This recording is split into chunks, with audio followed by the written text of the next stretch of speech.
প্রায় অনেক দিন পরে নিজের জন্য একটু নিজের হাতে রান্না বান্না, যেহেতু অনেক দিন বেশ কিছুদিন অসুস্থ ছিলাম, তো অসুস্থতা শেষ করে এখন নিজের ঘরে নিজের জন্য একটু রান্না বান্না করব।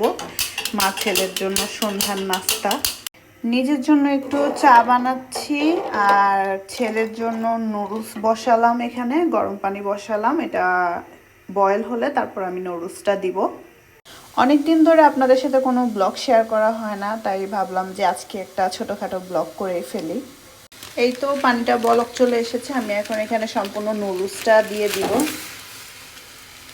আমার চাটাও বলক চলে এসেছে। যদিও এখন আমি পুরোপুরি সুস্থ হইনি, আমার যেহেতু ডেঙ্গু হয়েছিল, তো এখনও পায়ে ব্যথাটা প্রচণ্ড আছে।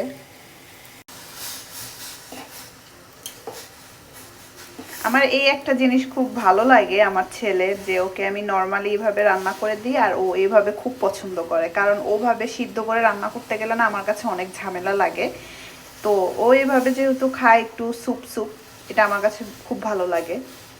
এভাবে রান্না করতে তেমন একটা ঝামেলাও নেই। এই তো এখন আমি নুডলসটা বয়েল হচ্ছে, আমি এখন এখানে মশলাটা দিয়ে দিব সম্পূর্ণ নুডলসের। এভাবে খুব ইজিলি রান্না করা যায়, কষ্ট কম আর কি, এক কথায়।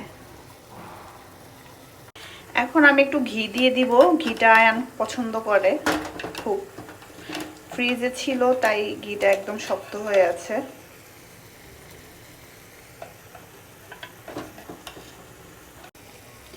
আচ্ছা, ইদানিং আমি একটু নতুন ওয়েতে ব্লগ রেডি করি আপনাদের জন্য, মানে ব্লগ মেক করি। কেমন লাগে আপনাদের একটু জানাবেন তো। এখানে আমার চাটাও মোটামুটি রেডি হয়ে গেছে।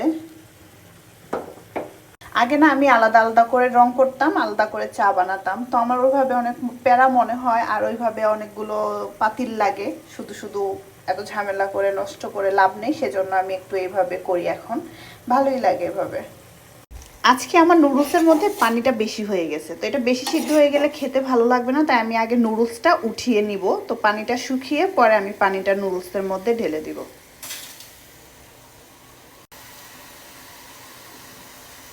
আমি এখানে বাটিতে আগে নুডলসটা উঠিয়ে রেখেছি, এখন আমি পানিটা একটু শুকিয়ে নিব, তারপরে নুডলসের মধ্যে পানিটা ঢেলে দিব। এই তো ফাইনালি আমার নুডলসটা রেডি হয়ে গেছে। আমি একটু পানিটা বেশিই রেখেছি, যেহেতু আমার ছেলে এটা খুব পছন্দ করে, ও এই ঝোলটা না থাকলে একদমই খেতে চায় না, লাইক করে না।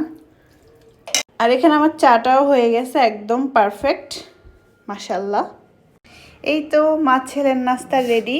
এখানে নুডলসটা ঠান্ডা হতে দিয়েছি আমি আমার ছেলের জন্য, আর এখানে আমার জন্য চা আর বিস্কিট।